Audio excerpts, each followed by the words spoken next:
আসসালামু আলাইকুম প্রিয় দর্শক,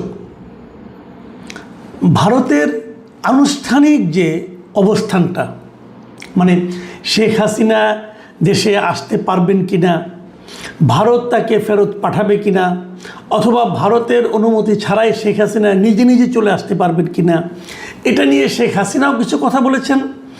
তার আওয়ামী লীগের বিভিন্ন নেতারা নানা ধরনের কথা বলেছেন। এদেশে থাকা যে সমস্ত রাজনৈতিক নেতৃবৃন্দ আছেন তারা তাদের মতো বক্তব্য দিয়েছেন এবং বাংলাদেশ সরকারও কিছু বলেছেন। কিন্তু আমরা অপেক্ষা করছিলাম যে ভারত সরকার কি বলে। ভারত সরকারের একটা আনুষ্ঠানিক অবস্থান অবশেষে জানা গেল। কি জানা গেল সেটা আমি বলছি একটু পরে। ভারত এই এক সপ্তাহে গত কয়েকদিনে, গত ৩-৪ দিনে দুবার এটা নিয়ে মন্তব্য করেছেন। একবার মন্তব্য করেছেন জুলাই মাসের 14 তারিখে, মানে আজকে হলো জুলাইয়ের 17 তারিখে, 3 দিন আগে তারা একটা মন্তব্য করেছেন। এবং সেই মন্তব্যটা করেছেন ওনারা যে রয়টার্সকে দেওয়া শেখ হাসিনার যে ইন্টারভিউ, সেই ইন্টারভিউ প্রশ্নে ভারতের যে একটা সাপ্তাহিক সংবাদ সম্মেলন ছিল ওদের রাষ্ট্রের সরকারের, সেখানে ওদের যে মুখপাত্র আছে মিস্টার রণধীর জয়সওয়াল, এই জয়সওয়ালকে জিজ্ঞাসা করা হয়েছিল এই ব্যাপারে যে শেখ হাসিনার ইন্টারভিউ সম্পর্কে আপনাদের কি মন্তব্য। উনি তার জবাবে বলেছেন স্পষ্ট করে, আমি যদি কোট আনকোট আপনাদেরকে পড়ে শোনাই। উনি বলেছিলেন যে এই নির্দিষ্ট বিষয়ে আমাদের অবস্থানের কোনো পরিবর্তন হয়নি।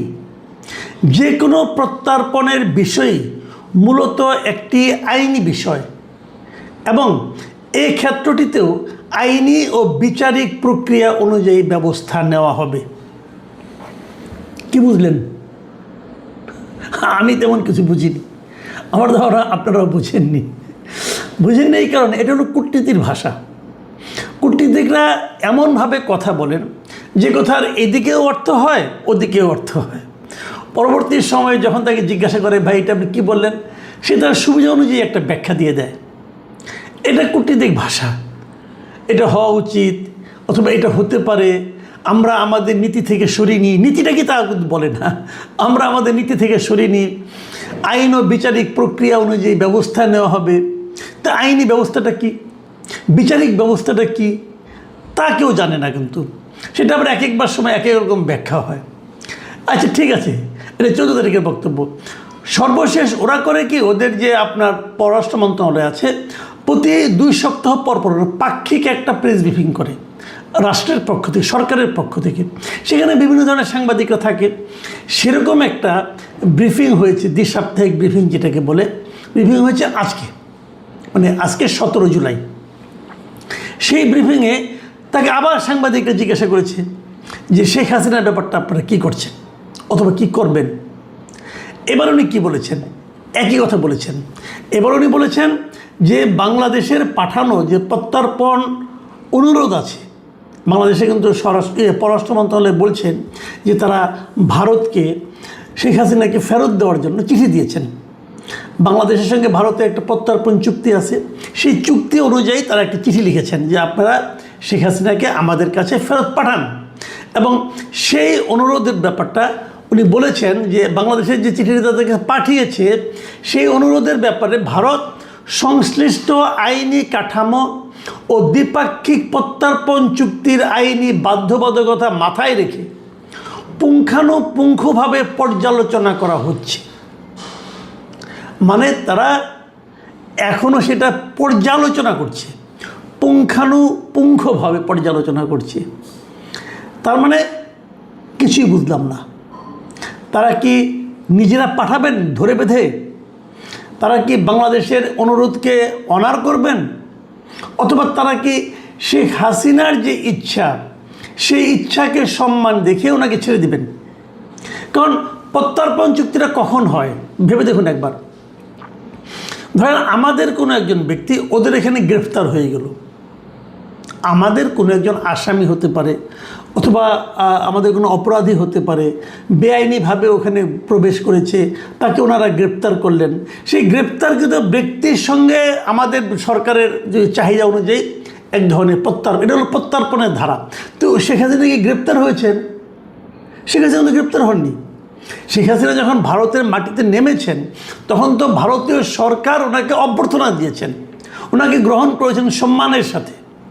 কাজেই শেখ হাসিনা তো কোনো গ্রেপ্তারকৃত ব্যক্তি নন। ব্যাপারগুলো খেয়াল করেন।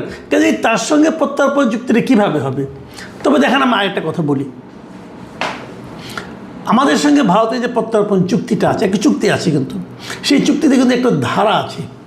ধারাটা হলো এরকম যে যদি যাদের কাছে ওই ব্যক্তি আটক আছে তারা যদি মনে করে যে এই ব্যক্তিকে ফেরত পাঠালে নিজ দেশে অথবা ওই দেশের সরকারের চাহিদা অনুযায়ী যদি ফেরত পাঠায় তাহলে উনি রাজনৈতিক প্রতিহিংসার শিকার হতে পারেন।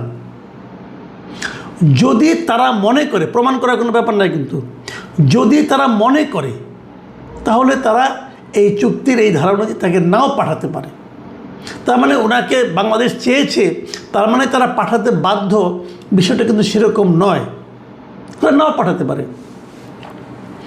আমরা যদি শুরুর থেকে খেয়াল করি, একদম শুরুর থেকে, যে ভারত শেখ হাসিনার ব্যাপারে এই যাবৎকালে কে কে প্রতিক্রিয়া দিয়েছে একটু আমাদের জেনে রাখা ভালো।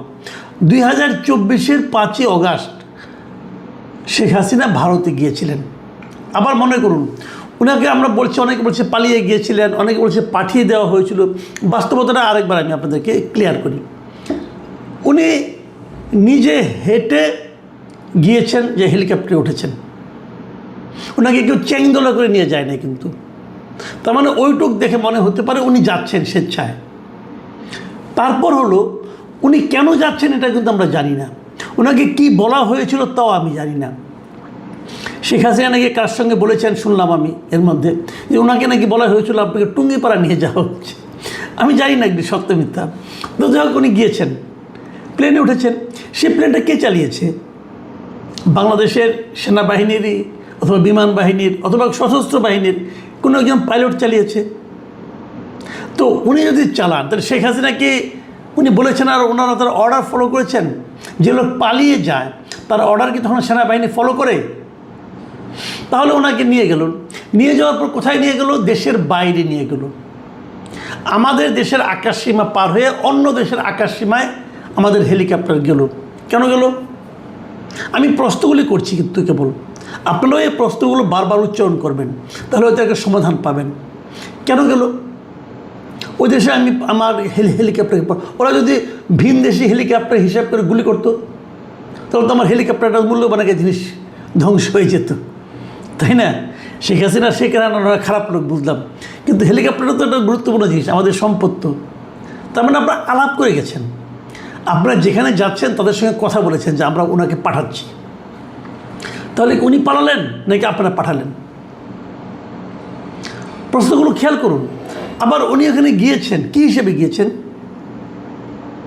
এই যে প্রশ্নগুলো, এগুলি কিন্তু পরবর্তী সময় উঠবে। দেখুন, 2024-এর অগাস্ট উনি গিয়েছেন এবং 2024-এর অগাস্টেই ভারতের পক্ষে ভারতের পররাষ্ট্রমন্ত্রী এবং তাদের পররাষ্ট্র মন্ত্রণালয়ের মুখপাত্র রণধীর জয়সওয়াল উভয়ে কিন্তু বিবৃতি দিয়েছেন, ওনাদের সংসদেও একবার দিয়েছেন। এবং তখন তারা কি বলেছেন? তখন ভারতের পররাষ্ট্রমন্ত্রী বলেছিলেন যে তিনি অত্যন্ত স্বল্প সময়ের নোটিশে এবং জরুরি পরিস্থিতিতে ভারতে এসেছেন, এটা বলেছেন। তারপর আর কি বলেছিলেন আমি আপনাদের আবার পড়ে শোনাই। তার ভবিষ্যৎ পরিকল্পনার বিষয়টি সম্পূর্ণ তার নিজের সিদ্ধান্তের উপর ছেড়ে দেওয়া হয়েছে এবং এটি নিয়ে মন্তব্য করা ভারতের জন্য সমীচীন নয়। তার মানে হলো শেখ হাসিনা কি করবেন কি করবেন না, টোটাল বিষয়টা ভারত দেখছে না, ওটা শেখ হাসিনা দেখবে। তার ভবিষ্যৎ পরিকল্পনার বিষয়টি সম্পূর্ণ তার নিজের সিদ্ধান্তের উপর ছেড়ে দেওয়া হয়েছে।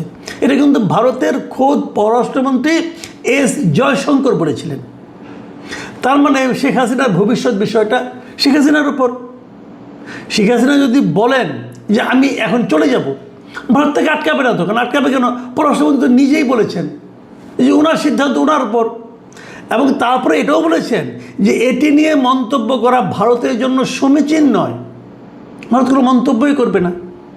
এবং পরবর্তী সময়ে যখন বাংলাদেশের পক্ষ থেকে 2024 নভেম্বরের দিকে, যখন নাকি বাংলাদেশের পক্ষ থেকে তাদের কাছে একটা চিঠি লেখা হলো যে ওনাকে আপনারা ফেরত পাঠান, একটা আনুষ্ঠানিক চিঠি, যেটাকে নাকি কূটনীতির ভাষায় বলা হয় নোট ভার্বাল, এরকম একটা চিঠি বাংলাদেশের পক্ষ থেকে পাঠানো হয়েছিল। তখন এই রণধীর জয়সওয়াল উনি বলেছিলেন, প্রথম চিঠিটা পাওয়ার পর সঙ্গে সঙ্গে বলেছিলেন যে আমরা অনুরোধটি পেয়েছি, মানে ভারত বাংলাদেশ থেকে অনুরোধটা পাইছে এবং এটি আমাদের অভ্যন্তরীণ বিচারিক ও আইনি প্রক্রিয়ার অধীনে পরীক্ষা নিরীক্ষা করে দেখা হচ্ছে। এটা কবে বলছেন? 2024 শেষ দিকে, নভেম্বরের পরে, ডিসেম্বরের ফার্স্ট উইকে। তাহলে তারা কিন্তু তখন থেকে আইনি পরীক্ষা নিরীক্ষা করছেন এবং তার 2 বছর পরে এখন যখন তাকে জিজ্ঞাসা করা হয়, উনি একই কথা বলেন যে পুঙ্খানুপুঙ্খভাবে আইনি ব্যবস্থা করা হচ্ছে, আইনিভাবে পরীক্ষা নিরীক্ষা করা হচ্ছে যে কীভাবে ফেরত পাঠানো যায় অথবা কীভাবে যায় না। আর ওনাদের পররাষ্ট্রমন্ত্রী বলেছিলেন পুরো বিষয়টা শেখ হাসিনার ইচ্ছার উপর নির্ভর করবে। তাহলে এখন প্রশ্ন হচ্ছে, এদিকে আমাদের নেতারা কিন্তু বলে বেড়াচ্ছেন, যেমন আমাদের এনসিপির নেতা উনি তো বলেছেন যে শেখ হাসিনাকে ফেরত পাঠালে পরে তার কোনো আপিলের সুযোগ নাই, তার মৃত্যুদণ্ড কার্যকর করা হবে। উনি ওনার মতো করে বলেছেন, কারণ একটা মামলায় তো ওনার মৃত্যুদণ্ড হয়েছে, ওই মামলা আপিলের জন্য 30 দিনের সময় ছিল, 30 দিনের সময় পার হয়ে গেছে, কিন্তু আপিল উনি ওনার পক্ষ থেকে করেও নাই, কাজে মৃত্যুদণ্ড হয়ে যাবে। এটা উনার যেটা বক্তব্য, এই বক্তব্যটাও আমি মনে করি যে আইন অনুযায়ী ঠিকই আছে। শামা ওবায়েদ আমাদের যিনি পররাষ্ট্র প্রতিমন্ত্রী, তিনি বলেছেন শেখ হাসিনাকে ফেরাতে ভারতের সদিচ্ছা প্রয়োজন। উনি ওনার কূটনৈতিক ভাষায় পররাষ্ট্র প্রতিমন্ত্রী হিসেবে যেভাবে বলা দরকার সেভাবেই বলেছেন। তাহলে আসলে হবেটা কি, এটা আমরা কেউ জানি না। আবার শেখ হাসিনা একটা আলটিমেটামও দিয়েছে, ডিসেম্বর, উনি একটা তারিখ ঘোষণা করেছেন যে ডিসেম্বরে উনি ফেরত আসবেন। আসলে কি হবে, না আসলে কি হবে, ওনার আশাকে কেন্দ্র করে কার মধ্যে কী প্রতিক্রিয়া। এর মাঝখানে আরেকটা ভিডিও দেখলাম, সেখানে উনি একই কথা, ভিডিও ঠিক না, অডিও রেকর্ড শুনলাম, সেখানে উনি একই কথা বলেছেন, দলের লোকজন নিয়ে উনি আসছেন।